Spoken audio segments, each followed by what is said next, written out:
Наградата за најдобро актерско остварување на годинашново издание на фестивалот на камерен театар Ристо Шишков во Струмица му припадна на хрватскиот актер Драшко Зидар за улогата на Сладек во представата Аудиенција, работена по текст на Васлав Хавел, а во режија на Дражен Ференчина.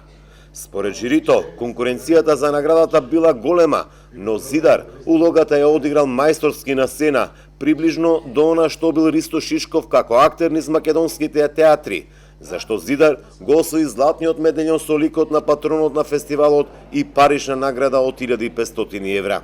Затоа што навистина тие се двајца на сцена, али Драшко беше мајстор, надополнуван од неговиот колега, мајсторски ја одигра улогата, а тоа е приближно до она што беше до бардот, до гениот на македонскиот театар Ристо Шишков. Непосредноста на играта, точноста, и да ви кажам, тој испи околу 8 пива на сцената.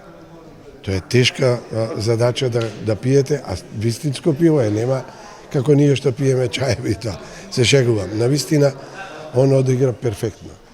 За наградата најдобро актерско остварување конкурираа 40 на актери од 9 представи од земјава, но и од Бугарија и Хрватска, кои беа прикажани во 5 фестивалски денови во Струмица, каде се славеше театарската игра. Зидар не беше присутен, па наградата дополнително ќе му биде врачена. А на фестивалот за камерен театар Ристо Шишков, новата европска театарска акција НЕТА додели награди на повеќе актери и представи како дел од европската театарска мрежа.